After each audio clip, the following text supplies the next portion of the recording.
자, 오늘이 13주차 수요일 13주차의 마지막 날이고 우리 수업도 슬슬 종말을 지금 준비하고 있습니다. 그래서 오늘은 이제 지난주에 미룬 내용까지 포함해서 우리 수업 이론이라고 할 만한 진도 나가는 내용의 마지막으로 해서 여러분이 이제 각자 목표에 따라 조금씩 다르겠지만 자신의 큰 과제 안드로이드 앱 만들다가 선택적으로 적용할 수도 있는 이전 내용에 대비하면 조금 더 번잡한 약간은 스토리 외적으로 칠 수 있을 법한 그런 내용들을 두 가지를 들고 왔어요. 그래서 그거 같이 구경해보고, 지금 슬라이드 상으로는 시간이 남으면 점점점이라고 뭐라 적혀 있는데 보나마나 이거 3시간 안에 안 끝날 겁니다.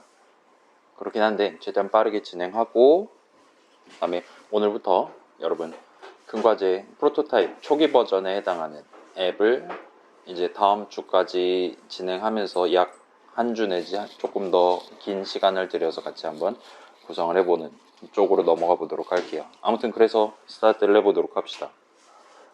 솔직히 말씀드리면 요거는 예년에는 2주에 걸쳐서 나눠서 진행을 했어요.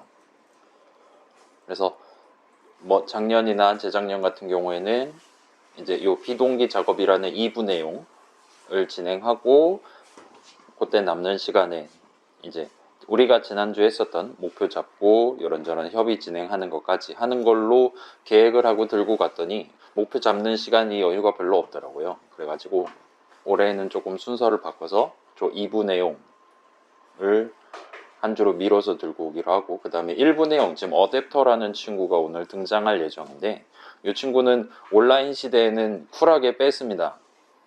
2019년에만 진행하다가 2년 동안 뺐었는데 일단은 들고 와봤어요. 아마 이 친구를 써야지 조금 더 편하게 큰 과제 진행할 수 있는 친구들도 있을 거고 그렇지 않은 친구들도 있을 것 같은데 일단 같이 한번 구경해 보도록 할게요. 그래서 이 두 가지는 각각 우리 프로그램을 구성하는, 우리 앱을 구성하는 데이터 측면 그리고 코드 측면에서 각각 여러분이 조금 더 편하게 내지는 조금 더 다양하게 각종 스킬들을 구사할 수 있게 해주는 그런 요소들이라고 봐주시면 좋을 것 같아요. 그래서 두 측면 다 이제 비단 안드로이드 뿐만 아니라 다른 뭐 웹이라든가 이런 동네 포함해서 보편적으로 쓰고 있는 상당히 기초적인 개념들에 해당하는 거니까 같이 한번 구경해보고 뭐 궁금한 거 있으면 물어보고 그런 식으로 마무리를 지어보도록 합시다. 그래서 1부에서는 어댑터라는 친구, 어댑터 여러분 무슨 뜻인가요? 실생활에서 어댑터 하면 여러분 노트북 충전기를 어댑터라고 부르죠. 그죠? 핸드폰 충전기는 어댑터라 부르지 않습니다. 그 차이 뭔지 알아요, 여러분? 핸드폰 급속 충전기 막 조그만 거 있잖아요. 그런 거는 어댑터라고 부르지 않아요. 노트북 충전기는 보통 어댑터라고 부릅니다. 자, 여러분 노트북 충전기 여러분 것도 아마 마찬가지겠죠. 이런 식으로 전원이 들어오는 선이 있고 노트북으로 전원을 보내주는 선이 있죠. 그 다음에 그 사이에 엄청 뚠뚠한 친구, 뭐 얇은 친구도 있긴 하지만 제 거보다 훨씬 더 큰 친구들도 있죠. 이런 식의 박스가 하나가 들어가 있는 게 아마 대부분일 거예요. 전부 다는 아닐 수도 있는데 특히 타입C로 충전하는 요즘 노트북은 아닐 수도 있긴 한데, 그래서 저 뚱뚱한 부분이 하는 일이 지금 들어오는 전기가 여러분 뭐 220V면 220V 항상 똑같이 들어온다고 생각할 수도 있는데 사실 그렇지 않거든요. 왔다 갔다 합니다. 뭐 옛날 집 같은 경우는 더 심하고요. 그래서 들어오는 애들의 상태랑 지금 나가려고 하는 노트북으로 보내려고 하는 노트북의 상태랑 등등을 다 감안해서 지금 시점에 노트북한테 얼마를 보내줘야 노트북이 폭발하지 않고 잘 견딜 수 있을 거냐를 제어를 해주는 그런 여러 가지 전기적인 내지는 전자적인 장치들이 그 네모 박스 안에 들어 있습니다. 어댑터라는 친구는 그런 측면에서 본다면 원래 기본적인 뭔가가 존재하는데 거기에 살짝 부착을 해서 애드온 같은 느낌이에요. 그런 식으로 부착을 해서 추가적인 목표를 달성하기 위해 쓰는 그런 친구들을 어댑터라고 일반적으로 부릅니다. 그리고 프로그래밍 동네에서도 이런 느낌의 어댑터라는 거를 보편적으로 사용을 하는 편이고, 일반적으로는 코드 측면에 대해서 부착을 하는 게 아니라 데이터 측면에 대해서 부착을 하는 그런 뉘앙스로 보통 쓰고 있어요. 그래서 안드로이드 동네에서 기초적으로 쓸 수 있는 이 어댑터라는 개념을 오늘 같이 활용해 본다 보시면 좋을 것 같습니다. 아무튼 이 친구를 쓰시면 여러분의 앱에서 좀 더 복잡한 데이터들, 나열을 사용자가 누를 수도 있게, 고칠 수도 있게, 지울 수도 있게 그렇게 만들어야 되는 상황에서 조금 더 쉽게 앱 내부 구성을 마칠 수가 있을 거예요. 자, 그 다음 2부 내용은 이제 그거에 대비되는 코드 파트에서의 내용이 됩니다. 그래서 우리 수업에서 코드 파트라고 할 만한 건 이제 이벤트 얘기가 있었어요.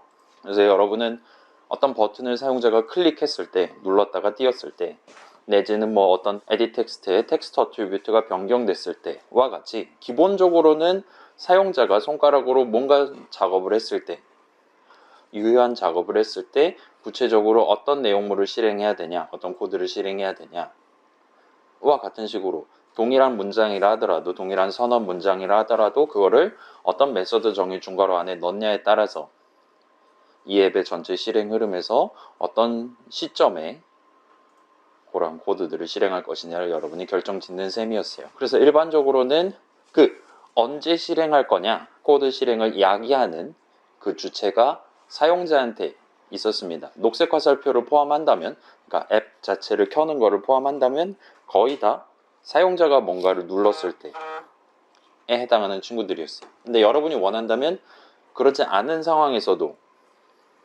적당한 타이밍에 여러분이 원하는 코드를 실행하도록 만들 수가 있습니다. 예를 들면 뭐 3초에 한 번씩이라든가와 같이 사용자 입력과 무관하게, 달리 말하면 사용자가 아무것도 안 누르면 게임 오버가 되도록 만드는 게 가능하다는 거예요.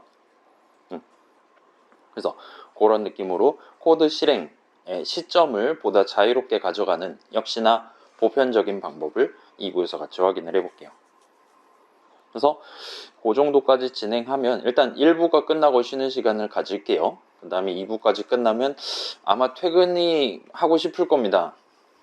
할 친구들은 하시고, 그렇지 않은 친구들은 오늘부터 우리 큰 과제 초기 버전을 한번 같이 작성을 하기 시작해 봅시다. 오늘 굳이 초기 버전 작성 끝낼 필요 없어요. 우리 다음 주까지 시간이 있으니까 그 한 주 동안 자신이 좀 더 고생하고 싶다라면 오늘 여기서 일단 시작을 어떻게 할 건지를 같이 한번 협의해 보고 그 내용 토대로 집에 가서 일주일 동안 살짝 진행해 보신다 생각하면 될 것 같아요. 자, 이 정도로 일단 스타트를 찍어 보도록 합시다. 자, 오늘은 시간 단축을 위해서 제가 미리 코드를 두 가지 덩어리를 짜갖고 왔어요. 그래서 13-1, 2 있는데 일단은 13-1을 다운로드 한 다음에 압축을 풀고 안드로이드 스튜디오 켜신 다음에 이제 적당히 오픈 누르시면, 파일에 오픈 하시면 그 압축 푼 폴더, 예를 들면 바탕화면이 있겠죠. 바탕화면에 13-1 폴더 들어가다 보면 적당히 안드로이드 스튜디오가 폴더 내용을 읽으면서 대충 이 폴더부터 열기 시작하면 하나의 어엿한 안드로이드 프로젝트를 열 수 있겠다 싶은 데다가 폴더 아이콘을 안드로이드 머리통이 되도록, 녹색 머리통이 되도록 만들어줍니다. 그 친구를 눌러서 오픈을 하시면 엔간하면 깔끔하게 이렇게 뜰 거예요. 다음에 뜬 다음에 바로 녹색 화살표를 눌러서 지금 오픈이 잘 돼 있나 확인을 해보시면 좋을 것 같습니다. 그래서 1부는 우리 어댑터랑 관련된 얘기를 같이 한번 구경해 볼 건데, 그 어댑터라는 거는 코드를 일단 제가 미리 구성을 해왔어요. 우리 지난 시간에 메모 열람 및 변경 앱 해가지고 같이 구성을 해봤었죠. 직접 수동으로 이제 다른 화면에 타이틀이랑 컨텐트 보내고 거기서 버튼 하나를 클릭을 했을 때 그 에디 텍스트에 적혀 있는 내용을 메인 액티비티에 원본 데이터랑 걔를 보여주기 위한 뷰들에 반영을 하는 것까지 우리가 같이 한번 진행을 해봤습니다.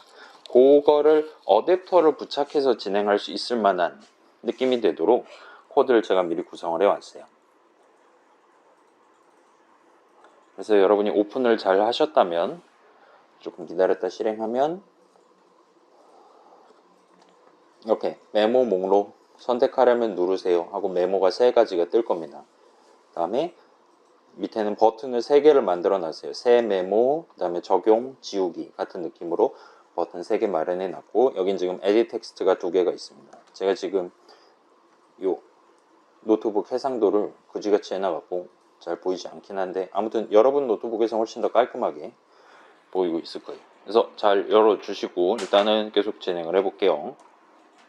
자, 우리 메모 열람 및 변경 앱 마지막까지 구성할 때 가장 힘든 부분이 어디였냐 생각해 본다면, 자, 요전까지 화면 하나로 구성할 때까지는 우리가 다루는 모든 데이터가 그 main activity.java 안에 다 들어있었어요. 물론 .java 파일에 들어있는 건 아니긴 하지만 여러분이 간단하게 그 파일 어딘가에다 선언을 적당한 곳에 적어두면 다른 어떤 메서드 내용물을 적는지랑 무관하게 그냥 여러분은 그 선언에 적어둔 그 이름을 써서 늘 동일한 데이터를 항상 받아오는 게 가능했었습니다.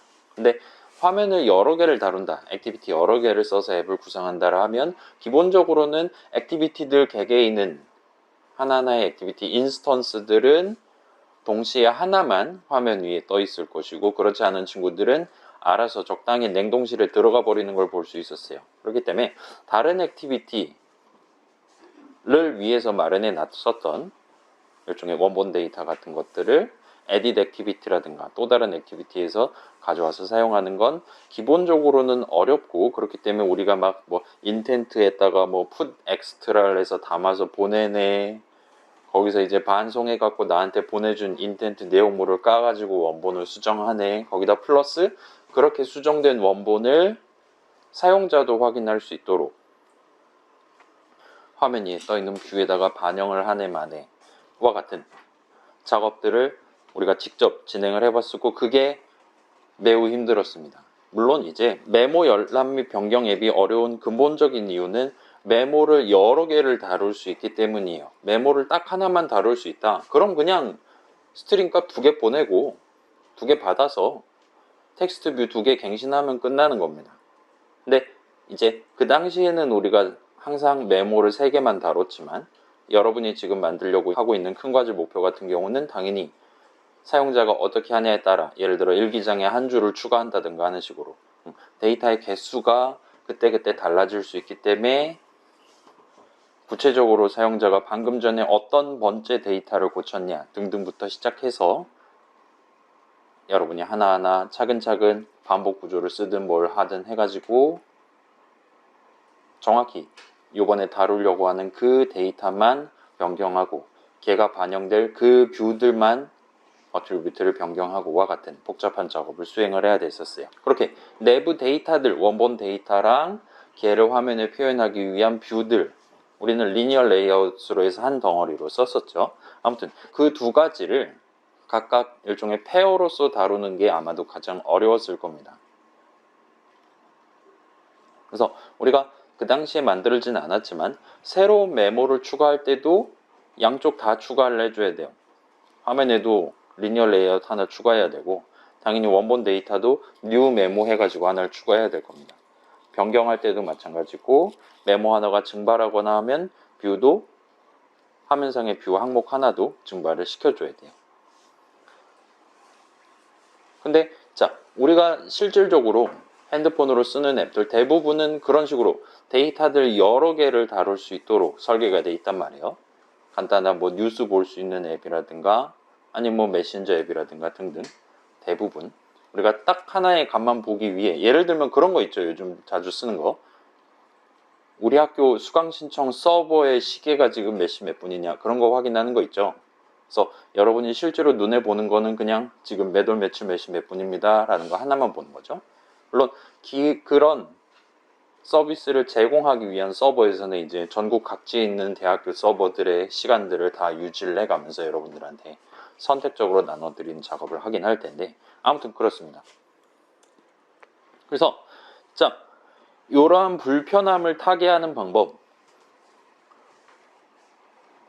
여러 가지가 있을 텐데, 자, 우리가 직접 하지는 않았지만 여러분이 원한다면 텍스트 뷰의 일종인 또 다른 무언가, 리니어 레이아웃의 일종인 또 다른 무언가, 새로운 형식을 정의를 해서, 자, 그 일종의 메모 뷰라는 이름의 새로운 뷰를 하나를 창시를 할 수가 있어요. 그래서 모든 메모 뷰들은 타이틀 어트리뷰트랑 컨텐트 어트리뷰트를 갖는다와 같이 미리 정해놓고 다룰 수가 있습니다.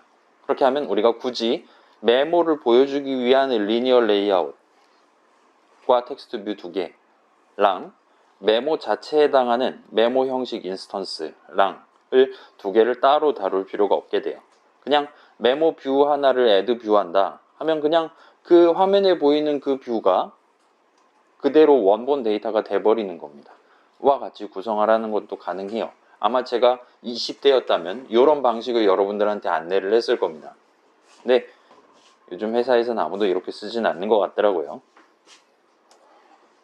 그래서 저렇게 하면 깔끔하게 끝이 날 텐데 그러지 않고 요즘 GUI 동네, 안드로이드라든가 아이폰이라든가 앱 만드는 동네에서는 오늘 설명한 어댑터라는 개념을 써서 그 원본 데이터랑 화면상에 보여주기 위한 뷰들 사이에 동기화를 반자동으로 진행할 수 있도록 그런 개념들을 자주 사용을 합니다. 그래서 오늘 1부에서는 이 어댑터라는 친구를 한번 구경해 보도록 할게요. 자, 그래서 한번 구경해 봅시다. 이 뒤에는 복습을 위한 슬라이드라고 마련해 놨고 지금부터 코드 구경해 볼게요. 자, 여러분 그래서 코드 보시면 그래서 열어보시면 .java 파일이 총 3개가 들어있어요. 그 다음에 RES 폴더에 가서 레이아웃 열어보시면 여기는 .xml 파일이 2개가 들어있는 걸 일단 확인하실 수 있을 겁니다. 자, 일단 메모.java를 먼저 봅시다. 메모.java는 지난 시간에 우리가 봤던 거랑 크게 차이는 없어요. 그래서 메모 하나에는 메모 인스턴스 하나에는 스트링 타이틀 하나랑 컨텐트 하나 들어갑니다. 그 다음에 새로운 메모 인스턴스 만들 때는 타이틀이랑 컨텐트 지정해 줘야 됩니다. 이전이랑 동등합니다. 자, 그래서 메모라는 여러분 큰 과제에선 당연히 메모.java가 아니라 여러분 앱에 걸맞는 여러분 앱의 목표에 걸맞는 .java 파일을 일단 하나를 정해 놓고 스타트를 하겠죠. 그 다음에 main activity.java에서는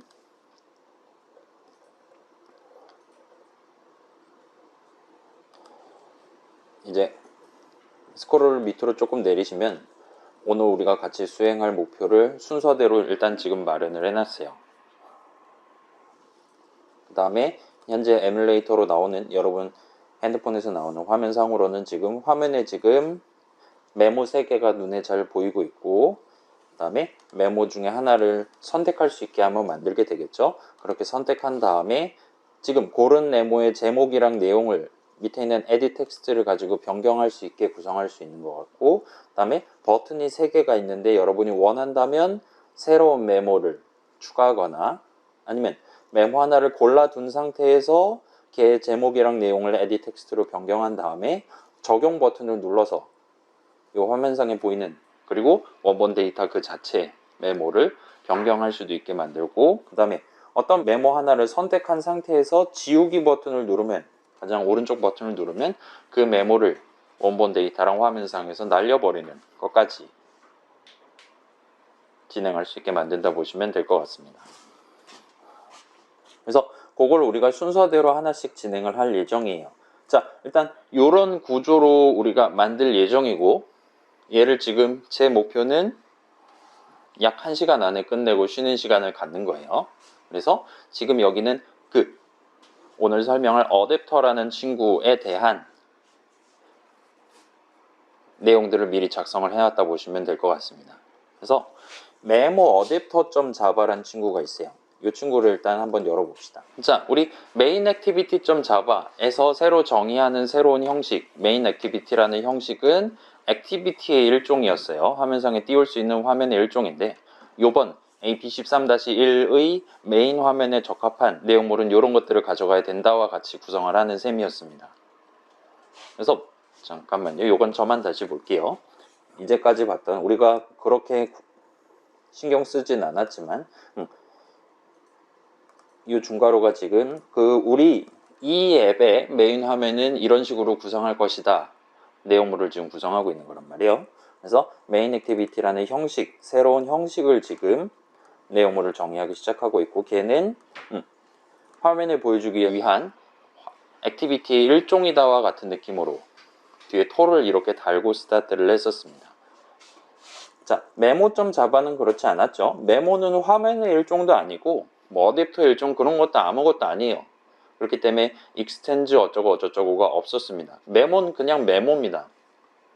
그리고 버튼은 뷰의 일종이고 리니어 레이아웃도 뷰의 일종이고 등등과 같은 표현들이 아마도 이 첫 줄에 이 메모라는 것, 새로운 형식 이름은 어떤 형식의 일종이다 라고 적어 놓는 걸로 결정되는 것 같아 보여요. 그래서 메모 어댑터라는 친구는 이런 느낌으로 지금 적혀 있는 상태입니다. 어댑터의 일종이래요.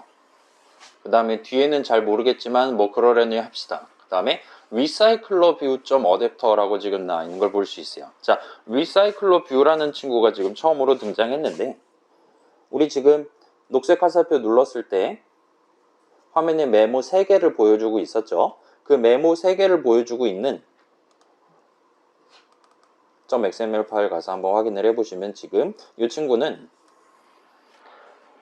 우리 지난 버전에는 리니어 레이아웃을 써서 메모들의 일종의 목록을 화면상에 표현을 했었잖아요. 리니어 레이아웃, 새로 버전 리니어 레이아웃에 add view를 3번 해가지고 메모 3가지를 보여줬었습니다. 네, 지금 이 버전 13-1 버전에서는 한가운데 있는 이 친구를 리사이클러 뷰라는 친구를 지금 쓰고 있어요. 리사이클러 뷰는 어딨냐? 컨테이너스 안에 들어있는 친구입니다. 리사이클러 뷰, 리사이클이 무슨 뜻입니까? 그렇죠? 재활용 같은 뜻이죠. 그래서 잘은 모르겠지만 자기가 알아서 화면상에 보여주기 위한 뷰들, 인스턴스들을 재활용해 가면서 선택적으로 원본 데이터 일부를 자동으로 보여줄 수 있는 그런 친구다 정도로 일단 생각해 주시면 좋을 것 같아요. 잘 모르겠다? 내가 여러 개, 원본 데이터 여러 개 중에 몇 개를 화면에다 보여줄 예정이다라면 이 리사이클러 뷰라는 친구를 리니어 레이아웃 같은 느낌으로 조금 더 부연하자면 스크롤 뷰를 붙인 리니어 레이아웃을 쓰는 느낌으로 화면 위에 배치를 해놓고 지금 보는 어댑터라는 친구를 써가면서 구성하시면 된다 보시면 됩니다. 아무튼 이 메모 어댑터 .java에는 여러분이 그렇게 .xml 파일이든 해서 여러분의 화면에 리사이클러 뷰 하나를 보여줄 예정일 때 그 리사이클러 뷰를 통해 어떤 데이터를 어떤 식으로 보여줄 것이냐를 정하기 위한 .java 파일이라고 보시면 돼요. 그래서 얘는 우리 지금 현재 목표는 저 리사이클러 뷰, 저 화면상 한가운데에다가 메모 목록을 보여줄 거예요. 따라서 그 메모라는 걸 다루기 위한 어댑터를 만들어야 됩니다. 왜냐? 메모라는 거는 안드로이드 스튜디오 맨 처음 코드 짤 때는 존재하지 않았던 형식이니까요. 여러분의 큰 과제에서 뭐 문자 메시지 다룬다 칩시다. 그러면 문자 메시지라는 건 물론 안드로이드에 문자 앱이 있긴 하지만 우리 큰 과제 안에서 사용할 문자라는 이름의 형식은 이전에는 존재하지 않았기 때문에 일단 먼저 우리 앱에서 다룰 문자는 이런 느낌으로 내용을 구성한다. 그 다음에 그걸 리사이클러에 보여주기 위한 방식은 이런 느낌으로 화면에 보여주면 된다와 같이 어댑터 내용을 추가적으로 작성을 해 나가시면 된다 보시면 됩니다.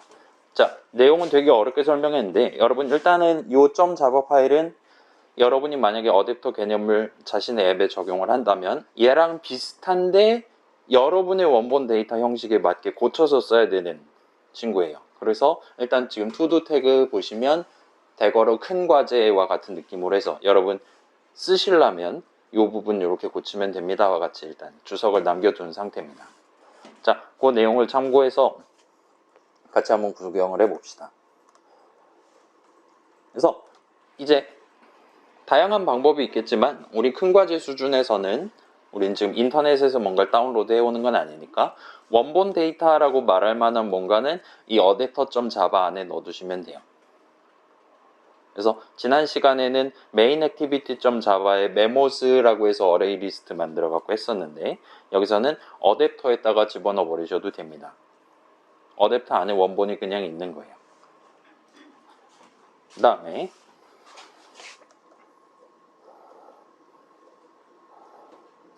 자, 아마도 일반적으로 데이터들을 다루는 상황에서 리사이클러 뷰를 쓴다는 건 여러 뷰들을 선택적으로, 그러니까 여러 원본 데이터들 중에 일부를 선택적으로 보여준다는 얘기예요. 따라서 그래서 생각해보면 그래서 가까이의 데이터들에 대해서 우리가 어떤 작업을 수행할 수 있냐, 뭐 보편적으로 이렇게 4가지밖에 없을 겁니다. 3개 있는데 하나를 추가한다, 아니면 0, 1, 2, 3번째 있는데 0번째 걸 고친다, 아니면 지금 0번째 걸 보여줘야 되는 상황인데 0번째 원본 데이터를 가져온다. 그 다음에 지금 3개가 들어있는데 몇 번째 걸 날려버린다 와 같은 느낌의 4가지 방법을 여러분이 직접 구성을 해 두실 수가 있을 겁니다. 자, 여기서 지금 대문자로 시작하는 메서드 이름이랑 밑에 보시면 소문자로 시작하는 메서드 이름이 있을 거예요. 그래서 일단 대문자로 시작하는 건 기본적으로 여러분이 자유롭게 작성해도 되는 그런 메서드라 보시면 될 것 같습니다. 그래서 보편적으로 이렇게 4가지는 아마 만드시게 될 겁니다. 지금 어댑터 안에 원본이 있는데 거기다 하나를 더 만들겠다, 하나를 더 추가하겠다 하면 그 친구는 보편적으로 지금 추가한 애가 몇 번째 친구가 됐는지를 알려줍니다. 그래서 맨 처음 추가하면 return 0을 할 거예요. 와 같은 느낌으로 보시면 돼요. 그 다음에 0, 1, 2, 3번째가 있다면 0번째 걸 하나를 가져온다. 그 다음에 0번째 친구 메모 인스턴스를 새 걸로 교체를 한다. 그 다음에 0번째 메모를 날려버린다. 그러면 원래 1번째였던 게 0번째로 바뀌고 등등이 되겠죠. 그 정도로 일단 봐주시면 될 것 같습니다. 자, 그래서 여기까지는 이제 여러분이 어댑터라는 거를 사용하는 입장에서 main-activity.java에서 사용자가 새 메모 버튼을 눌렀을 때 아마 우리는 어댑터에 add 메모라는 걸 호출해서 데이터와 관련한 작업을 수행을 하게 될 거예요.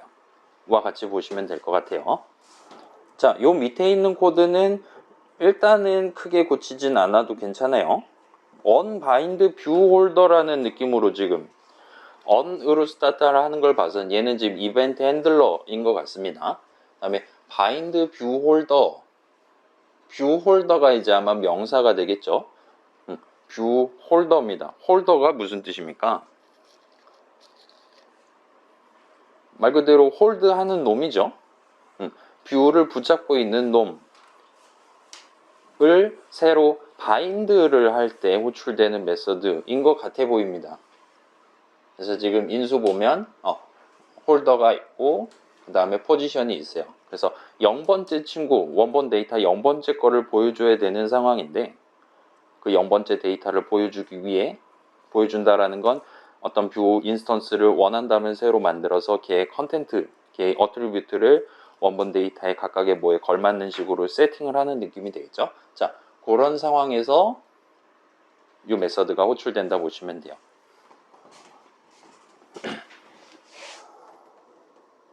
그래서 일단 여기는 지금 이 정도로 2가지 선언 하나 하고 그래서 원본 데이터에서 들고 와서 그 다음에 홀더를 써서 그 홀더가 이 메모 인스턴스 내용을 바탕으로 뷰 자체 어트리뷰트들을 구성하도록 와 같이 2줄이 적혀 있습니다. 그래서 엔간하면 여기는 일단 내비둔 상태에서 이 아래 코드를 이어서 보면 될 것 같아요.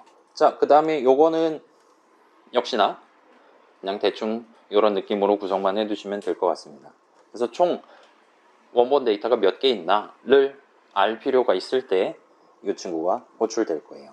자, 그 다음에 이 아래 거가 이제 조금 중요한 내용이 될 것 같아요. 같이 한번 구경을 해봅시다. 자, 얘도 메서드 정의라 보시면 될 것 같아요. 그렇게 리사이클러 뷰를 통해서 원본 데이터를 보여줄 수 있을 만한 새로운 뷰를 만들려고 할 때 어떻게 만들 것이냐를 이 내용물 안에다 적으시면 됩니다. 근데 여기서는 지금 이런 느낌으로 인플레이터라는 친구를 갑자기 들고 와서 인플레이트를 하고 있어요. 인플레이트가 무슨 뜻이었습니까? 우리 전반부 때 그냥 대충만 설명하고 넘어갔었는데 그 당시에 살짝 등장은 했었어요. 엄청 작게만 등장하고 그냥 손절했었는데 인플레이트가 무슨 뜻입니까? 그죠? 그 풍선 바람 넣는 그런 느낌 있잖아요. 그래서 쪼글쪼글 이렇게 있는 거에다가 바람을 열심히 넣어가지고 둥둥 떠서 화면에 보일 수 있게 만드는 그런 뉘앙스로 일단 보시면 됩니다. 그래서 그 바람을 집어넣는 대상은 뭐가 되냐? 일반적으로 안드로이드 동네에서 인플레이트 한다라는 건 .xml 파일에 들어가 있는 데이터를 바탕으로 거기 적혀 있는 XML 엘리먼트들을 바탕으로 실제 눈으로 볼 수 있는 메모리 위에다가 올려둘 인스턴스를 만드는 행위를 인플레이트라고 한다 보시면 될 것 같아요. 그래서 여기서는 처음으로 r.layout.activity_main 같은 게 아니라 메모 레이아웃이라는 제3의 .xml 파일을 사용해서 거기 적혀 있는 내용을 바탕으로 뷰 덩어리 하나를 만들어서 걔를 들고 온다와 같이 지금 만든다 보시면 돼요. 그렇게 해서 최종적으로는 뷰 홀더라는 거, 뷰를 붙잡고 있을 수 있는 친구 하나를 지금 만들고 있다 보시면 됩니다. 괜찮아요? 뷰를 붙잡고 있는 애가 뭘 붙잡을 거냐는 .xml 파일로 결정하겠다는 거예요. 그렇게 하면 그 홀더라는 친구는 방금 인플레이트해서 만든 화면에 보일 수 있는 덩어리 하나를 붙잡고 거기다 원본 데이터를 적용을 하는 등등의 작업을 수행해주는 친구라 보시면 됩니다. 그러면 여기서 잠깐만 구경을 해봅시다. 이 메모 레이아웃이라는 친구는 우리 activity underscore main.xml 바로 밑에 있을 거예요. 그래서 여긴 지금 우리 activity underscore main.xml 파일은 최상위 엘리먼트가 constraint layout이었죠. 그래서 constraint layout에 지금 뭐 recycler 뷰 들어있고 등등등입니다. 얘는 지금 시작부터 linear layout으로 스타트하고 그 안에 텍스트 뷰 2개가 포함되어 있을 것이다 라고 새로 적어놨어요. 물론 여러분 이 코드 보기 귀찮은 친구들은 원한다면 .xml 파일을 고쳐서 지금 최상위 linear layout 있고 그 안에 타이틀이랑 컨텐트, 글자 크기는 얼마고 대충 마진은 얼마고와 같이 지정을 할 수 있습니다. 지금 디자인 화면 상으로는 마치 전체 화면 그러니까 액티비티가 어떻게 보여줄 거냐를 구성하는 것 같이 이렇게 보여주고 있지만 실제 이 .xml 파일은 그러지 않고 리사이클러 뷰를 통해서 보여줄 메모 인스턴스 하나의 내용물을 어떻게 보여줄 거냐를 정하고 있다 생각하시면 돼요. 그래서 메모 하나를 보여줄 때 우리는 텍스트 뷰 2개를 쓸 겁니다. 일단 이 부분은 지난 시간이랑 동일해요. 이렇게까지만 정해놓은 .xml 파일이 존재하고 그 .xml 파일 내용을 바탕으로 요 inflate라는 메서드에 대한 메서드 출식은 이제 호출하면 리니어 레이아웃 하나 만들어서 텍스트 뷰 2개 만들어서 거기다 add 뷰를 해놓고 나한테 리턴을 해줄 거라는 거예요. 잘은 모르겠지만 지가 알아서 해줄 겁니다. 그래서 여기 코드도 아마 여러분이 나중에 전반적으로 고치실 필요는 없을 거예요. 대신에 새로운 .xml 파일 만들어서 일기장이다 라면 일기 하루워치를 보여줄 때 어떤 뷰들을 써서 보여줄 것이냐. 우린 지금 텍스트 뷰 같은 것만 하고 있지만 여러분이 원한다면 당연히 그림 같은 것도 보여줄 수 있어요. 그건 이따가 2부 때 다시 한번 확인해 볼게요. 아무튼 그런 느낌으로 해서 적어두시면 엔간하면 목표를 달성할 수 있을 겁니다. 그래서 일단 그러려니 하고, 그래서 위에서 얘기하는 홀더라는 친구도 역시나 여러분이 직접 메모 하나를 보여주기 위한 뷰들을 홀드할 홀더는 이런 식의 작업을 수행해야 된다와 같이 그 형식에 대한 정의를 적어 주셔야 됩니다. 그래서 홀더의 일종인 여기서만 다룰 뷰 홀더라는 친구에 대해서 정의를 하고 있다 보시면 돼요. 그래서 여기 보면 지금 필드 2개가 있죠. 각각의 홀더들은 텍스트 뷰 2개를 관리를 할 겁니다. 그래서 걔네들을 다루기 위한 선언 적어놨고, 그 다음에 새로운 홀더 인스턴스를 만든다라는 건 아까 위에 코드에서 구경했듯이 지금 새로운 홀더 인스턴스가 어떻게 만들어지냐면 이 상황에서 만들어질 거예요. 새로운 홀더 인스턴스를 만드는 타이밍은 지금 원본 데이터 하나를 추가로 리사이클러 뷰에 보여줘야 되는 상황이에요. 그래서 일단 원본 데이터를 보여주기 위한 그 실질적인 대상에 해당하는 뷰 덩어리 하나는 인플레이트해서 .xml 파일 써가지고 만들어 놨습니다. 이제 걔를 관리할 관리자 같은 느낌으로 홀더 인스턴스를 만드는 거예요. 그 다음에 걔한테 이 뷰를 갖고 이제 원본 데이터 적용하면 된다라고 인수해 넣어갖고 보내고 있습니다.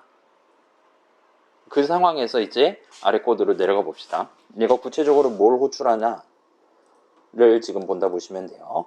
그래서 얘는 지금 0번째 인수 아이템 뷰라는 인수에 그 리니어 레이아웃 하나가 지금 왔다 생각하시면 되는 거예요. 그 다음에 걔는 지금 .xml 파일 내용을 바탕으로 내용물을 지금 포함하고 있기 때문에 거기다가 여러분이 find view by id를 하실 수 있습니다. 우리 이전까지는 find view by 할 때 점을 찍지 않았잖아요. 그래서 이 화면 전체 내용을 의미하는 activity underscore main.xml 파일 내용을 바탕으로 지금 메모리 위에 올라가 있는 뷰들 중에 일부를 여러분이 찾아오고 싶을 때 find view by id를 썼었습니다. 여기서는 나는 홀더예요. 리니어 레이아웃 덩어리 하나를 관리하는 사람이에요. 관리하는 인스턴스예요. 그렇기 때문에 그 리니어 레이아웃 안에 들어있는 텍스트 뷰 두 개를 지금 가져와서 관리를 해야 되는 상황입니다. 이제부터. 그렇기 때문에 그 리니어 레이아웃에다가 점을 찍고 find view by id를 하고 있다 보시면 돼요.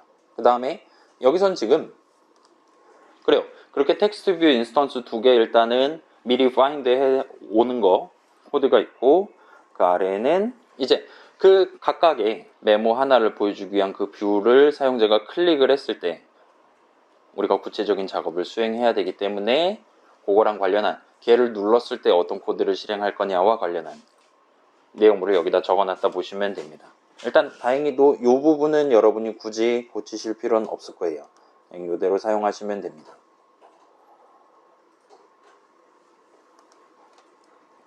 그 다음에 이제 set item이라 그래가지고 메모 인스턴스 내용이 변경됐을 때 그 변경된 내용을 바탕으로 텍스트 뷰에다가 폴더를 통해서 실질적인 대상에 해당하는 텍스트 뷰의 내용물을 변경하는 코드가 여기 들어있다 보시면 됩니다. 그래서 여러분이 화면상의 내용을 변경해야 될 필요가 있다라면 그 데이터 하나를 보여주기 위한 뷰를 변경하기 위한 코드를 이 안에다 적어주시면 된다 보시면 돼요. 자, 지금 뭐 왔다 갔다 하고 있는데 일단 거의 다 왔습니다. 지금. 그래서 이 아래 코드도 엔간하면 여러분이 건드리실 일은 없을 겁니다. 정도까지 일단 해두고 메인 액티비티 점 잡으러 넘어가 봅시다. 자, 잘은 모르겠지만 여러 단계에 걸쳐서 원본 데이터를 다루는 거, 원본 데이터랑 화면상의 뷰 인스턴스들이랑 연결을 어떻게 할 것이냐, 그 다음에 원본 데이터가 변경됐을 때 구체적으로 그 원본 데이터 하나에 매칭이 되는 페어를 이루는 뷰를 어떻게 변경할 것이냐 등등이 지금 다 잡혀 있다 보시면 돼요. 그런 것들이 다 어댑터라는 개념 안에 지금 들어있고 그 어댑터 하나를 우리가 만들어서 쓸 예정입니다. 그래서 지금 필드 선언을 해놨고요. 그 다음에 밑에 보시면 그래서 리사이클러 뷰 .xml 파일을 토대로 미리 만들어 놓은 리사이클러 뷰에다가 어댑터를 부착하는 작업을 수행하는 코드가 uncreate 중괄호 안에 들어있다 보시면 돼요.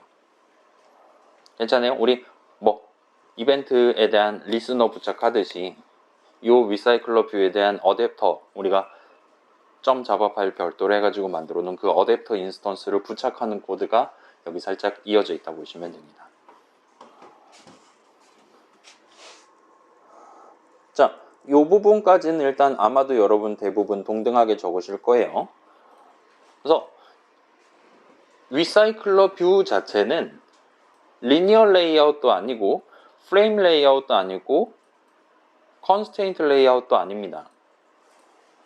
근데 여러분이 원하면 내 리사이클러 뷰는 마치 리니어 레이아웃인 것처럼 자기에 포함되는 다른 뷰들의 위치나 크기를 정해줬으면 좋겠다라고 세팅을 하는 게 가능해요. 일종의 전천후 레이아웃이라고 보시면 될 것 같습니다. 이 리사이클러 뷰라는 친구는요. 그래서 여기서는 지금 이 .xml 파일로 우리가 계획해둔 그 리사이클러 뷰가 마치 리니어 레이아웃인 것처럼 자신의 하위 뷰들의 위치랑 크기를 결정해 줬으면 좋겠다라고 지정하는 코드가 여기 들어가 있다 보시면 돼요. 우리 큰 과제 정도 스케일 안에서는 아마도 무조건 리니어 레이아웃을 쓰시게 될 겁니다. 프레임 레이아웃을 쓸 거다. 그러면 아마도 굳이 이런 어댑터 개념 그런 걸 쓸 게 아니라 그냥 우리 새로운 버튼 그냥 랜덤만 위치에 추가하듯이 여러분이 직접 코드로 짜서 수동으로 진행하는 게 훨씬 편할 거예요. 굳이 레이아웃의 도움을 받을 필요가 없을 겁니다. 자, 그 다음에 여기서부터 이제 새로운 어댑터 만들어서 부착을 하는 것까지의 코드예요. 그래서 우리는 어댑터 안에 원본 데이터가 들어있기 때문에 일단 그거에 대한 작업을 수행을 하고 있습니다. 그래서 여러분 큰 과제에서도 어댑터를 쓴다라면 원본 데이터는 어댑터 안에 넣어두시는 게 편할 거예요. 나중에 이제 실제 뭐 회사에서 쓴다거나 할 때는 당연히 어댑터 안에 서버랑 연결하기 위한 코드가 들어갈 겁니다. 아니면 데이터베이스랑 연결하기 위한 파일을 열어서 읽어오기 위한 그런 코드가 들어갈 거예요. 네, 일단 여기서는 원본 데이터가 어댑터에 그냥 들어가 있기 때문에 우리 그때 봤던 거랑 비슷한 느낌으로 걷다가 add 메모를 하시면 됩니다. 우리 아까 네 가지 다 만들어 놨었죠? add랑 set이랑 get이랑 remove랑요. 그 다음에 어댑터에 대해서 여러분은 이 어댑터가 적용돼 있는, 이 어댑터가 부착되어 있는 리사이클러 뷰를 클릭을 했을 때, 좀 더 정밀하게는 리사이클러 뷰 안에 들어있는 각각의 요소 하나하나를 클릭을 했을 때 구체적으로 어떤 코드를 실행할 거냐를 정할 수가 있어요. 그거를 메인 액티비티.자바에서 지금 정하는 방법을 마련을 해놨다고 보시면 됩니다. 그래서 지금은 이거 사실 목록에 있는 그 메모 1, 2, 3 있잖아요. 걔네 누르면 요 한번 보여드릴게요. 지금 여기서 자, 원탭은 현재 요 정도까지 되어 있는 상태입니다. 여기서 메모 3을 클릭하면 이런 느낌으로 이 한 줄이 지금 실질적으로 실행이 되고 있어요. 그래서 여러분이 맨 위에 걸 눌렀냐, 그 다음 거, 그 다음 거, 그 다음 거 누를 때마다 각각 동일한 메서드 내용물이 실행되지만 그 인수가 다르기 때문에 구체적으로 여러분이 이번에는 지금 맨 위에 있는 메모를 눌렀구나 등등을 확인할 수 있도록 그렇게 잘 마련되어 있다 보시면 됩니다. 그래서 지금 보면 세 가지를 다 줘요. 이 V에는 아마 그 리니어 레이아웃이 들어올 겁니다. 그 전체를 구성하는 텍스트 뷰 2개 들어있는. 그 다음에 걔를 붙잡고 지금 홀드하는 홀더라는 친구도 여러분한테 제공을 합니다. 이 홀더 한 다음에 점 찍으면 우리 아까 중괄호 안에 적어놓은 그 필드들, 메서드들을 쓸 수 있는 거니까 TV 타이틀이나 TV 컨텐트를 여러분이 자유롭게 쓸 수 있어요. 그 다음에 이 인덱스는 얘가 지금 0번째 친구냐, 1번째 친구냐, 2번째 친구냐 까지 여러분이 한테 제공을 합니다.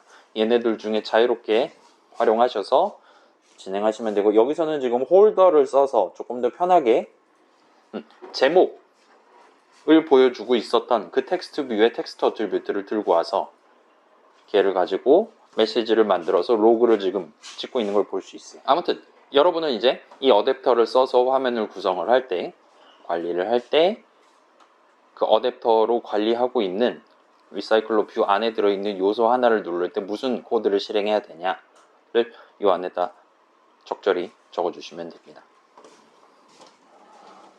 자, 그 정도까지 어댑터에 대한 세팅이 끝났다면 이제 결합을 하는 마지막 코드만 실행하면 됩니다. 저 리사이클러 뷰에 지금 화면에 올라가 있는 .xml 파일로 계획해 두었던 그 리사이클러 뷰에다가 이 어댑터를 부착을 한다 까지 하시면 끝이 나게 됩니다. 부착을 하면서 이제 지금 원본이 3개가 있네, 화면에 뷰 3덩어리를 보여줘야 되네, 그럼 홀더가 3개가 필요하니까 새로운 홀더 만들고 등등등, 인플레이트도 3번 호출하고 와 같이 해서 이 앱을 켜자마자 실제로 지금 메모 3덩어리가 화면상에 잘 보이고 있는 걸 여러분 확인하실 수 있을 거예요. 괜찮아요?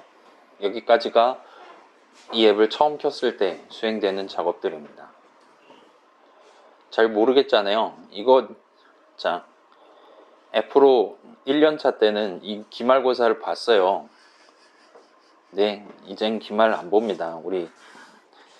제가 현실과 타협한 결과로 조금 더 가볍게 여러분이 방금 전 투두 태그 살짝 확인했었죠. 여러분 메모 말고 딴 거 다루는 앱이다. 그 딴 거에 해당하는 내용으로 살짝 고쳐가면서 사용하시면 되도록 일단 구성을 해놨습니다. 자, 그 다음 밑에 있는 코드는 일단 미리 적어 온 거예요. 지금 버튼 3개 있잖아요. 그 각각 적용 버튼, 그 다음에 새 메모 버튼, 그 다음에 지우기 버튼 눌렀을 때 이 내용물을 실행을 할 겁니다. 지금은 로그만 찍도록 해놨어요. 당연히 버튼 클릭하면 저 로그를 원탭에서 확인하실 수 있을 겁니다. 이런 식으로 지금 기본 구조가 잡혀있다 보시면 돼요. 설명이 30분이 지나갔습니다, 여러분. 자, 그래서 여긴 지금 메모 열람 및 추가 변경 삭제 앱임에도 불구하고 실질적인 변경 삭제를 할 수는 없어요. 새 메모 만드는 것도 안 됩니다. 그래서 그 코드를 여러분이 어떻게 추가하면 되는지를 같이 한번 구경을 해보도록 할게요. 그래서 당연히 지금 1도 모르잖아요. 이 부분은 저랑 같이 진행할 수밖에 없으니까 같이 한번 천천히 확인을 해보도록 합시다. 밑에 있는 탭들 중에 투두 탭 열어보시면 여기 있었죠? 메인 액티비티.java 여시면 투두 1-1, 1-2, 2, 3, 4 이런 식으로 마킹을 해뒀습니다. 그래서 그거를 하나하나 한번 같이 진행을 해보도록 할게요. 지금 확인해 보니까 1-1은 이미 적혀 있긴 해요. 아무튼 같이 한번 진행해 봅시다. 자, 첫 번째 목표는 사용자가 여러 메모들 중에 그 리니어 레이아웃들 중에 하나를 클릭을 했을 때 사용자가 지금 3번 메모를 갖고 뭔가를 하려는구나 라는 준비를 하는 코드를 한번 추가를 해보도록 할게요. 그래서 자, 사용자가 할 수 있는 일은 두 가지가 있을 것 같아요. 사용자가 3번 메모 눌렀다 라면 그 3번 메모를 타이틀이나 컨텐트를 변경하거나 아니면 3번 메모를 누른 상태에서 지우기 버튼을 눌러서 3번 메모를 날려버리거나 와 같이 그런 두 가지 작업을 나중에 선택적으로 수행할 수 있도록 지금 당장 하는 건 아니에요. 여러분 이제 보통은 이런 식으로 짜죠. 보통은 그냥 딱 누르면 바로 걔 내용물을 보여주고 걔를 삭제하고 싶다라면 보통은 예를 들면 길게 누르거나 하면 이제 체크박스 목록이 뜨잖아요. 그래서 체크박스가 뜰 때 이제 체크해서 맨 마지막으로 지우기 버튼 누르면 체크된 애들이 다 숙청당하는 느낌으로 일반적으로 GUI를 구성을 하죠. 여기서는 일단 그런 체크 기능은 배제를 하고 가보도록 할게요. 그래서 자, 나중에 메모를 변경하거나 제거할 수도 있도록 하려면 지금 마지막으로 사용자가 클릭한 메모가 몇 번째 메모냐라는 매우 중요한 데이터를 담아둘 필요가 있습니다. 그래서 어디다 담을 거냐? 지금 여기서는 미리 제가 지우고 보여드렸어야 되는데 지우지 않고 지금 띄워놨다 보시면 돼요. 그래서 인트 값 하나만 담아놓으면 충분할 것 같아요. 그래서 -1이 여기 적혀있다, 음수가 적혀있다라는 건 사용자가 아직은 아무 메모도 유효하게 고르지 않았다라는 의미로 쓸 예정입니다. 그래서 인덱스는 0부터 스타트하니까 기본적으로 양수일 거란 말이에요. 설마 메모를 21억 개를 다루겠습니까? 해서 -1 하면 아직까지는 선택된 메모가 없음을 의미하도록. 그래서 앱을 딱 처음 켰을 땐 당연히 선택한 게 없어야 되니까 -1인 상태로 스타트한다 보시면 돼요. 그래서 우리 목표는 자, 그래서 그 세 가지 중에 하나를 눌렀을 때 이 메서드 내용물 실행될 거란 말이에요. 여기서 이제 작업을 수행을 하면 됩니다. 첫 번째 작업은 기억을 하는 거예요. 지금 몇 번째 친구를 눌렀나를 기억을 하는 코드를 먼저 줬고, 잠깐만요.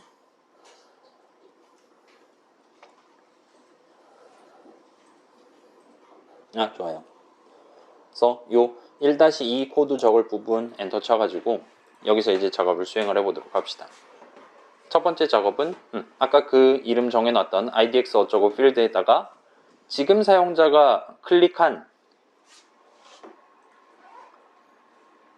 메모가 몇 번째 메모냐를 저장을 하는 거예요. 다행스럽게도 이 이벤트에 대한 이벤트 핸들러는 딱 그 목표를 달성하기 위한 적절한 정확한 숫자를 인덱스라는 인수에 담아서 우리한테 줍니다. 따라서 는 한 번이면 끝나요. idx 언더스코어 한 다음에 selected memo는 index 하고 세미콜론 찍으면 일단 그 목표는 끝납니다. 그러면 나중에 이제 사용자가 3번 메모 누르고 딜리트 버튼 눌렀을 때, 제거 버튼 눌렀을 때 이 idx selected 메모 값을 바탕으로 그 번째 메모를 날려버리기만 하면 돼요. 그래서 제거하는 부분은 그렇게 간단하게 끝날 것 같고, 근데 변경하는 부분은 이제 3번 메모를 눌렀을 때 걔를 사용자가 고칠 수 있도록 지금 화면 아래쪽에 마련되어 있는 edit 텍스트에다가 그 원본 데이터의 내용을 텍스트 어트리뷰트로서 반영을 해주는 코드가 여기 들어가면 될 겁니다. 다시 말씀드릴게요. 자, 사용자가 3번 메모를 누르면 요 메모 3, 내용 3을 요 밑에 있는 에딧 텍스트에다가 복붙해가지고 보여주는 거예요. 그래야지 좀 더 쉽게 변경할 수 있을 거잖아요. 그런 서비스까지 여기서 제공을 해주면 될 것 같습니다. 그걸 언제 해주냐? 사용자가 새로운 메모를 딱 누를 때마다 제깍 반응을 해주는 게 훨씬 더 편할 테니까 여기서 그 작업을 수행을 하면 됩니다. 자, 우린 또 데이터 배달을 해야 되는 거예요. 그래서 그 데이터의 원본은 지금 V에도 담겨 있고 홀더에도 담겨 있습니다. 우리는 아마 홀더를 쓰는 게 좀 더 편할 것 같으니까 홀더를 쓸게요. 그 다음에 그 데이터를 보낼 대상은 화면 위에 있는 .xml 파일로 미리 준비해 놓은 에딧 텍스트 2개입니다. 따라서 에딧 텍스트를 먼저 find를 해오고 스타트를 해야겠죠. 그래서 맨날 적는 코드를 또 적게 됩니다. 에딧 텍스트 et 언더스코어 이름이 아마 to도에 적혀 있겠지. 이런 식으로 지금 각각의 에딧 텍스트의 아이디를 제가 지정을 해놨을 거예요. 그래서 et details title은 find view by id에서 r.id. et details title 하고 얘를 복붙해서 컨텐트에 대해서도 해주면 되겠죠.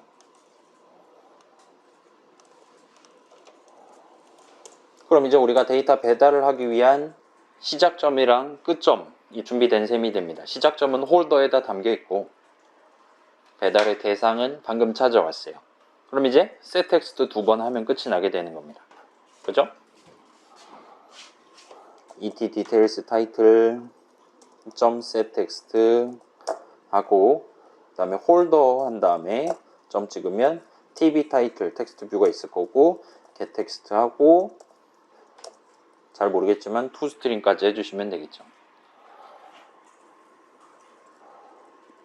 이걸 다시 또 복붙해서 타이틀이 아니라 컨텐트에 대해서 역시나 텍스트 뷰도 타이틀이 아니라 컨텐트에 대해서 까지 하면 실행해 보실 수 있을 거예요. 실행하면 이제 그 메모 3개 중에 뭘 누를 때마다 에딧 텍스트에 그 내용물들이 실시간으로 반영이 될 겁니다. 별거 없죠. 우리 막 거창하게 막 뭐 한다 하는데 맨날 적는 코드는 항상 그게 그겁니다. 뭐 별거 있습니까? 우리가 직접 는 하거나 아니면 그런 걸 나 대신 해주는 메서드 호출하거나 예요. 그 는을 하기 위한 준비를 이제 다른 곳에서 진행을 하는데 그건 일반적으로 우리 F로 수업 수준에서는 선언 한 줄로 끝을 낼 수 있는 친구입니다. 는 해놓고 find 하거나 등등등이에요. 아무튼 실행하면 이제 메모 1 누를 때마다 이런 식으로 그 메모의 타이틀이랑 컨텐트가 에딧 텍스트에 반영되는 걸 볼 수 있어요. 그래서 우리가 지금 만들고 싶은 건 이제 요 친구를 눌러서 뭐 이런 식으로 수정한 다음에 내용도 수정한 다음에 적용 버튼 누르면 요 원본 데이터를 보여주는 요 위에 목록에도 그 내용이 반영되도록 만들고 싶은 거예요. 그러기 위한 준비 작업을 지금 수행해 놨다 보시면 됩니다. 또는 메모 2 누른 다음에 지우기 하면 메모 3, 1은 그대로 두고 메모 2만 날아가도록 만든다 보시면 됩니다. 새 메모 누를 때는 얘는 좀 다른 얘기가 될 것 같긴 하네요. 자, 여기까지 하면 투두 1번이 끝이 나게 됩니다. 그럼 일단 지금 하는 거 마저 마무리를 지어 봅시다. 적용 버튼을 먼저 한번 구현해 볼게요.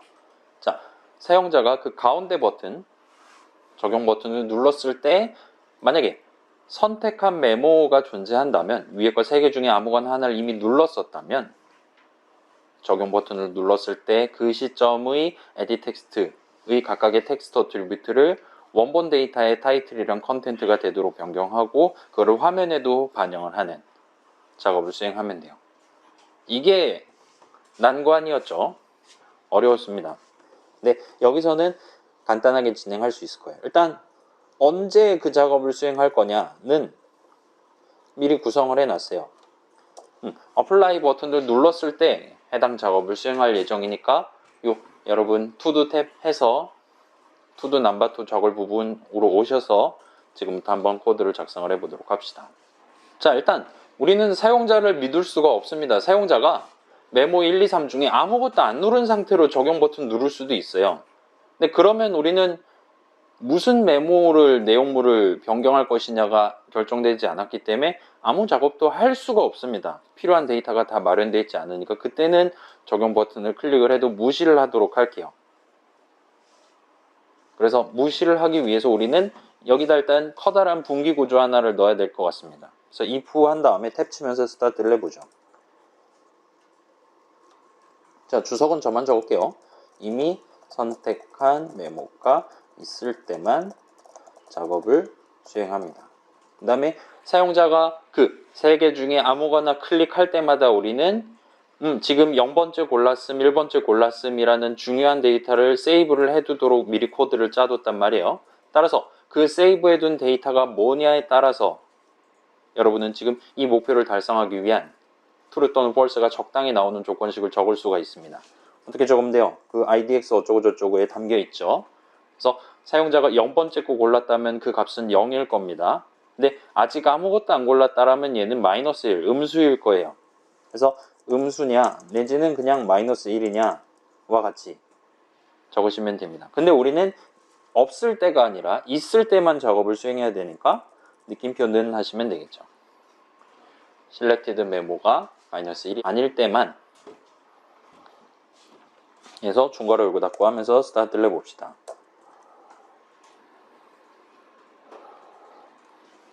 자, 그래서 이제 사용자가 0번째 것 또는 1번째 것 또는 2번째 것 아무튼 셋 중에 하나를 골랐어요. 그러면 edit 텍스트에 그 내용을 반영해 줬을 거예요. 그 다음에 아마도 사용자는 선택적으로 고른 네모에 새로운 타이틀, 새로운 컨텐트를 키보드를 열심히 쳐서 변경을 해 놨을 겁니다. 그 edit 텍스트에 적혀 있는 내용을 다시금 텍스트 뷰에다 반영을 해주면 돼요. 그뿐만 아니라 당연히 원본 데이터에도 반영을 해주면 됩니다. 와 같은 작업을 우리가 열심히 지금 구경해 본 어댑터라는 친구를 써서 조금 더 간결하게 한번 구성을 해보도록 할게요. 자, 다시 말씀드릴게요. 우리가 지금 실질적으로 수행해야 되는 목표는 두 가지입니다. 첫 번째는 원본 데이터를 바꾸는 거예요. edit 텍스트 내용으로. 두 번째는 화면상에 보이는 내용을 그 텍스트 뷰 두 개의 내용을 원본 데이터랑 동기화를 시키는 거예요. 그 두 가지 작업을 수행하기 위한 코드를 같이 한번 적어보도록 할게요. 다시 한번 데이터 배달을 하는 겁니다. 그래서 이번엔 원본이 edit 텍스트에 있어요. 따라서 일단 edit 텍스트 두 개를 find 해오는 걸 복붙을 해오도록 합시다. 이 똑같은 코드 두 번을 적어야 돼요. 얘 두 개 복사해서 여기다 또 붙여넣기 해주세요. 그래서 이번엔 저 둘에서 get 텍스트를 해와야 되는 거죠. 일단 그러기 위해서 일단 find를 해오고 그 다음에 자, 저기서 get한 스트링 두 개를 적용할 대상은 원본 데이터 메모 인스턴스죠. 따라서 이번에는 메모는 한 다음에 adapter.getMemo 대문자로 시작할 거예요. getMemo 한 다음에 우리가 미리 골라둔 번째 메모 인스턴스를 가져오도록 하면 되죠. 그럼 이제 edit 텍스트에서 두 개 뜯어와서 그거를 메모에다 반영을 하면 되는 겁니다. 그래서 여기는 다행히도 우리 메모 인스턴스는 간단하게 생겼기 때문에 메모 점 한 다음에 타이틀은 et details 타이틀 get text 하고 잘 모르겠지만 toString까지 하면 깔끔하게 끝이 날 거예요. 비슷한 느낌으로 타이틀 뿐만 아니라 컨텐트에 대해서도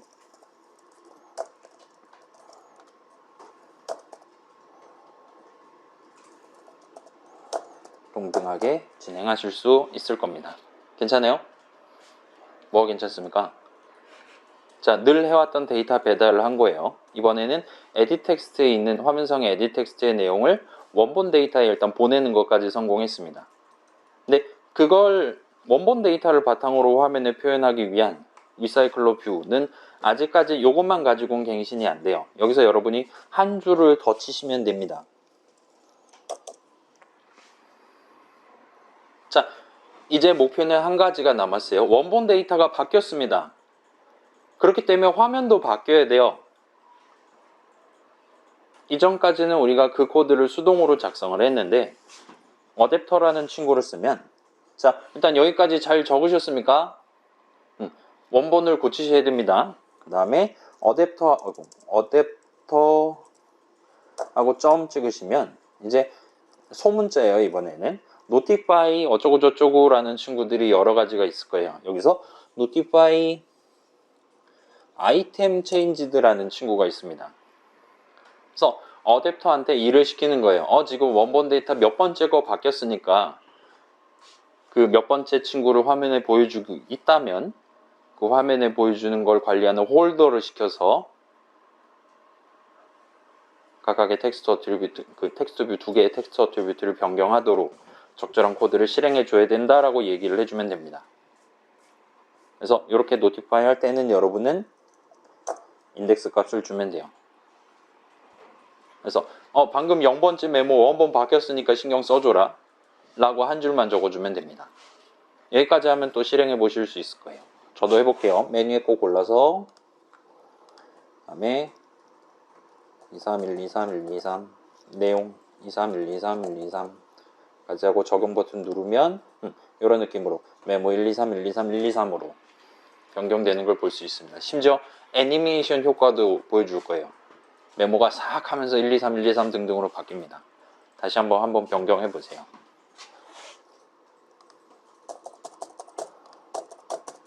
적용 누르면 슉 하고 바뀝니다. 아무튼 어댑터라는 친구를 쓰니까 뭔가 부작용으로 애니메이션 효과까지 발동이 되는 걸 보실 수 있을 거예요. 그래서 이 notify라는 친구는, notify가 뭡니까? notification 하면 그죠, 공지 안내 같은 거잖아요. 여러분 맨날 오는 스팸 문자 같은 거잖아요. 그죠? 뭐 성적이 게시됐습니다. 그런 거 노티피케이션 갈 거잖아요. 곧. 아무튼 자, 어댑터라는 친구 우리가 작성한 코드 덩어리가 있긴 하지만 그거보다 훨씬 더 많은 코드들이 이미 들어있는 상태예요. 마치 액티비티랑 비슷한 느낌입니다. 그래서 어댑터라는 거 친구 안에는 공통적으로 특정한 타이밍에 지금 잔뜩 마련되어 있는 여러 메서드 중에 하나를 선택적으로 호출할 수 있을 만한 그런 코드 구조가 미리 들어가 있는 상태예요. 여러분이 그래서 notify 어쩌고저쩌고 여러 가지 버전들 중에 적절한 하나를 선택해서 걔를 호출하시면 지금 원본이 다 바뀌었다고? 원본 0번째 거가 바뀌었다고? 또는 원본 3번째 거가 새로 생겼다고? 와 같은 상황에서 원래가 7개 있었으니까 지금 3번째 거가 추가되면 화면상에 지금 3번째 자리에 변경하고 나머지 애들 밑으로 조금씩 내려가면서 맨 마지막에 하나를 추가하면 되겠구나와 같은, 우리가 수동으로 했다면 그거 막 열심히 폼을 돌려가지고 했었을 그 복잡한 귀찮은 작업을 자동으로 수행해 주도록 그런 코드들이 지금 들어가 있다 보시면 됩니다. 그래서 지금 이건 저만 볼게요. 어댑터 한 다음은 점 찍고 notify 보시면 뭐 데이터셋 체인지드, 통째로 다 바꿨으니까 너 처음부터 다 다시 만들어야 된다 같은 느낌이죠. 그 다음에 몇 번째 새로 추가됐다, 그 다음에 몇 번째에서 몇 번째로 이동했다, 그 다음에 요만큼에서 지금 이동했으니까 요 범위 안에서 신경 써야 된다, 그 다음에 몇 번째 거가 지금 증발했으니까 밑에 있는 거 하나씩 올리든가 등등 해야 된다와 같은 식으로 알리는 느낌이 됩니다. 그래서 사실 요 데이터셋 체인지도 그냥 매번 호출하면 매번 정상적으로 반영될 건데, 이러면 느리니까 재미없으니까 여러분이 실질적으로 지금 수행한 원본 데이터에 대해서 수행한 작업에 걸맞는 부수적인 작업을 어댑터가 해줬으면 하면서 그때그때 서로 다른 메서드를 골라가면서 호출해 주는 게 아마 깔끔할 겁니다. 그러면 애니메이션도 예쁘게 잘 나올 거예요. 아무튼 여기까지 하면 메모 변경 기능이 그냥 삽시간에 끝나버린 겁니다. 삽시간은 아니긴 한데 아무튼 간에 꽤 빠르게 끝낼 수가 있었을 거예요. 자, 조금만 더 진행하고 쉴게요. 그래서 두 번째 거까지 지금 끝난 거예요. 그 다음에 세 번째 거 같이 한번 해보도록 합시다. 자, 세 번째 건 이건 새 메모 버튼, 맨 왼쪽 버튼을 눌렀을 때 수행할 작업이에요. 자, 새 메모 버튼을 눌렀을 때는 이전에 사용자가 메모 1을 골라고 있었는지 그런 거는 1도 상관없어요. 무조건 새로운 메모 인스턴스 하나를 추가할 겁니다. 어디에 추가할 거냐? 뭐 보편적으로 생각할 수 있는 가장 밑에다 추가할 거예요. 가장 뒤에다 추가를 할 겁니다. 그러면서 아마도 대부분 상황에서 사용자는 그 새 메모의 타이틀이랑 컨텐트를 고치기 시작할 거란 말이에요. 그죠? 새 메모 버튼 누르면 아마도 우리가 미리 지정해 놓은 기본 제목이랑 기본 내용이 들어가 있을 겁니다. 사용자가 아마 그걸 원하지는 않을 테니까 이제 에디 텍스트를 써가지고 변경을 수행을 할 거예요. 그래서 나중에 바로 방금 추가한, 지금 추가할 메모의 내용물을 변경할 수 있도록 그 메모를 셀렉트 해주면 될 것 같아요. 그 정도까지 작업만 수행하면 일단 이 부분은 끝이 날 것 같습니다. 자, 다시 말씀드릴게요. 우리 새 메모 버튼을 눌렀을 때 해야 되는 작업은 두 가지예요. 첫 번째는 진짜로 새로운 메모 인스턴스를 원본 데이터 맨 위에 추가하는 거예요. 두 번째는 다음에 그 사람이 바로 걔를 변경할 수 있도록 그 메모를 선택을 해주는 거예요. 이렇게 두 가지를 한번 해보도록 합시다. 자, 여기에요. 투두 넘버 3 코드 적을 부분이에요. 괜찮아요? 새 메모 인스턴스를 만들어서 원본 데이터에 추가를 하면 됩니다. 따라서 뭐 늘 적는 거 하면 되죠. 메모는 new 메모 하고 뭐 새 메모, 새 내용 같은 느낌으로 여러분이 원하는 메시지 미리 담아두세요. 뭐 이거는 직접 해야죠. 맨땅에서 데이터를 만드는 거니까요. 그래서 새로운 메모 인스턴스를 만들었습니다. 그러면 우리 목표는 이제 원본 데이터, 지금 어댑터 안에 있죠. 어댑터를 써서 원본 데이터 안에 이 메모 인스턴스를 추가하면 돼요. 그리고 보통은 거기까지는 어댑터가 제공을 해주도록 설계를 합니다. 그래서 지금은 제가 미리 만들어 왔어요. 대문자 A로 시작하는 add memo라는 친구를 만들어 왔습니다. 그래서 여기다가 방금 만든 걸 add 해주시면 돼요.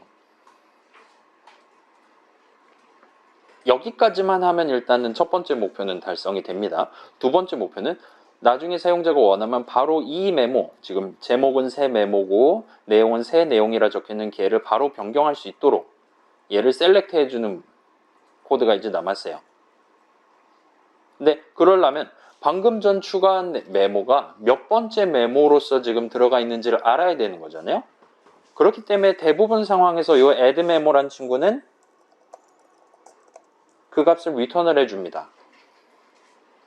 해주도록 설계해놨어요. 그건 걱정하지 마세요. 아무튼 제가 나한테 4를 줬다 라면 지금 새로운 메모 인스턴스 add 한 개는 4번째로서 추가된 거예요. 따라서 우리는 idx selected memo는 index 해주시면 되고, 그 다음에 이렇게만 할 게 아니라 지금 리사이클러 뷰가 관장하지 않는 두 개의 에디 텍스트에 대해서도 우리가 지정을 해줘야 되는 거죠.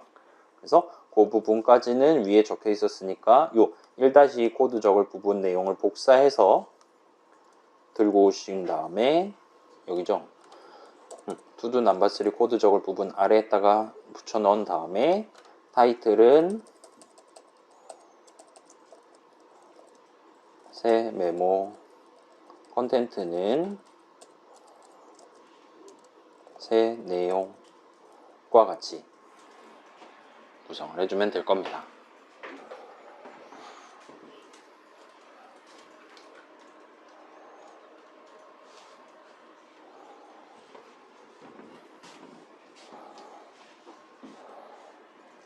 생각해보니까 목표 하나를 까먹기는 했는데 아무튼 여기까지 하면 이제 에디 텍스트에도 저 두 개가 보이게 될 거예요. 마치 쟤를 실제로 클릭을 했을 때랑 비슷한 느낌으로 진행해주면 됩니다. 다만 이걸 막 굳이 또 막 홀더 막 써서 찾아오고 그런 것보다는 항상 동일한 제목, 동일한 내용이니까 그냥 복붙해서 이런 식으로 간단하게 데이터 흐름을 지정해 주는 게 편할 겁니다. 자, 그 다음 방금 빠뜨린 부분 마지막 부분이, 자, 방금 전에 원본에 새로 하나를 추가했잖아요. 따라서 화면 위에도 새로운 하나를 보여주기 시작해야 됩니다. 역시나 위에 거랑 비슷한 느낌으로 한 줄만 적으시면 돼요. 어댑터 한 다음에 점 찍고 어댑터한테 대리를 맡길 수가 있습니다. 그래서 notify 아이템 inserted라는 게 있을 거예요. 그래서 지금 몇 번째 항목이 추가됐니? 얘기해 주면 됩니다. 우리 지금 담아놨죠?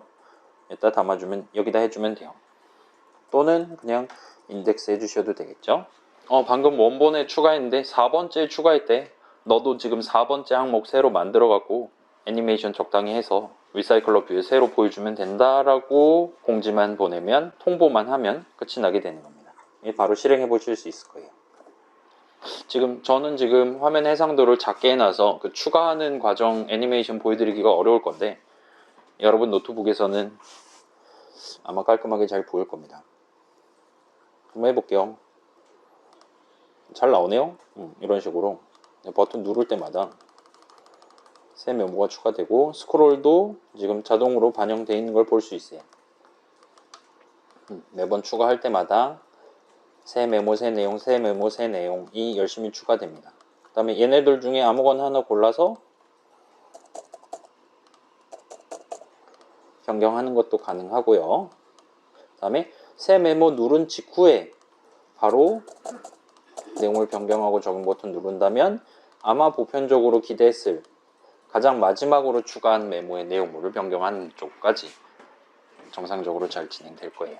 자, 여기까지 하면 일단 새 메모 버튼까지 끝났고, 마지막 지우기 버튼 to do number 4 이어서 진행하고 쉬는 시간 갖고 정리 슬라이드 구경을 하도록 할게요.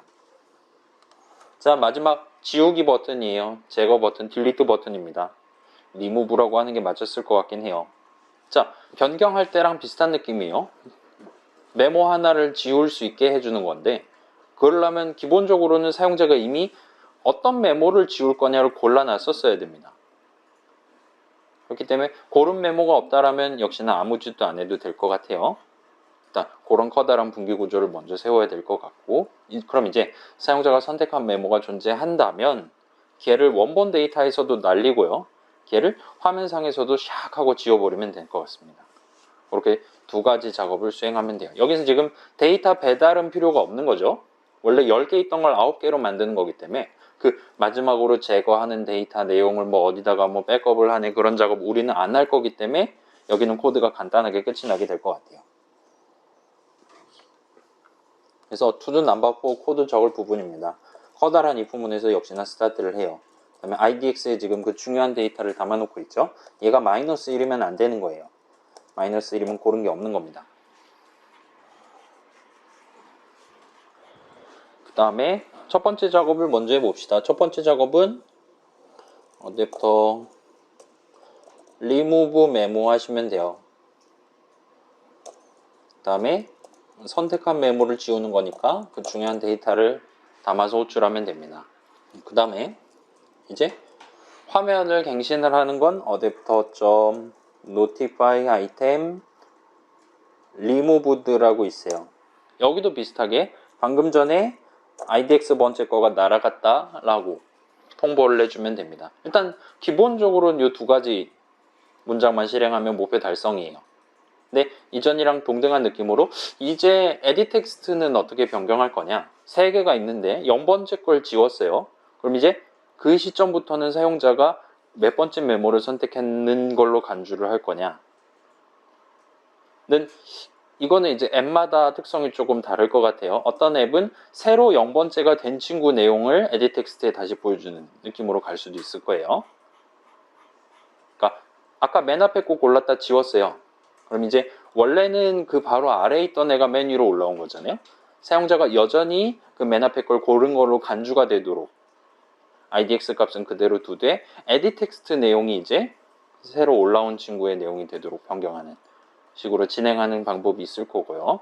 그렇지 않다면 지우는 건 잘못하면 안 되는 거잖아요. 우린 지금 실행 취소 기능이 없죠. 그래서 사용자가 여러 개를 연거푸 지우고 싶다 하더라도 매번 선택하고 지우고 선택하고 지우고를 해야만 하도록 일단 제거를 하면, 지우기를 하면 그 어떤 메모도 선택하지 않은 걸로 이제 다시 한번 간주를 하는 쪽으로 하면 될 겁니다. 자, 전자 같은 경우는 0, 1, 2, 3, 4, 5번째를 지우고 싶다라면 일단 0번째 고르고 지우기로 5연타 하면 되는 거예요. 그러면 1번째 거가 0번째 되면서 또 다시 지워질 겁니다. 그런 편의성이 있지만 5번 눌러야 되는데 6번 눌러서 큰일 나버리는 상황이 발생할 수 있는 거예요. 그래서 이건 여러분 자유롭게 하실 수 있을 텐데 일단 우리 수업에서는 후자의 방법을 쓰도록 할게요. 0번째 걸 고르고 지우기를 해서 실제로 지운 다음에 이제 마이너스 1번째를 고른 걸로 간주를 하도록 합시다. 그래서 여기서는 2가지 작업을 추가로 하면 될 것 같아요. 일단 이제 더 이상 사용자는 아무것도 고르지 않았던 곳으로 원래 골랐던 애가 이제 증발했으니까 남은 애들 중에 사용자가 고른 건 하나도 없거든요. 그래서 마이너스 1로 지정하는 게 있을 것이고 그 다음에 아무것도 고르지 않았으니까 요 edit 텍스트 변경하는 위에 있는 코드 그대로 다시 한번 복붙해서 이번에는 edit 텍스트 내용물도 싹 빈칸으로 날려버리는 식으로. 그러면 확실히 사용자가 이제 진짜 다 날아갔구나, 텅텅 비었구나 하는 공허감을 느낄 수가 있게 되겠죠. 그 다음에 다른 걸 지우고 싶다라면 그 다른 거를 또 다시 선택해야 한다는 것도 대충 파악을 할 수가 있게 되겠죠. 그래서 여기까지만 후속 절차를 밟으시면 끝이 나게 됩니다. 실행해 보실 수 있을 거예요. 우리 애프로 수업이 4시간짜리면 얼마나 좋을까요? 자, 그래서 메모 1 고르고 지우기 하시면 메모 1 증발하면서 메모 2, 3이 애니메이션으로 올라옵니다. 또 고르고 또 지우면 또 올라와요. 메모 3 고르고 지우면 싹 사라집니다. 원한다면 새 메모 또 추가할 수 있고요. 그 다음에 추가하자마자 바로 지우면 맨 밑에 거가 당연히 날아가겠죠. 등등.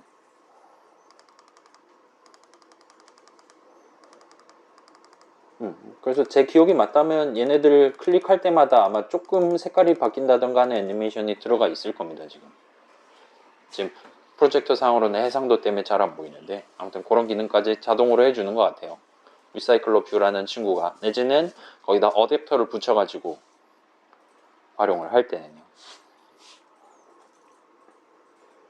그래서 이 정도까지 하면 우리가 이제 일반적인 데이터 목록을 가지고 수행할 수 있는 기본적인 4가지 작업에 대해서 어댑터라는 친구 활용해서 적절한 타이밍에 통보를 통해 너 화면도 지금 바꿔야 된다, 원본 바뀌었으니까 체크해 놔라 와 같은 식으로 알려주는 느낌으로 구성을 한 셈이 됩니다.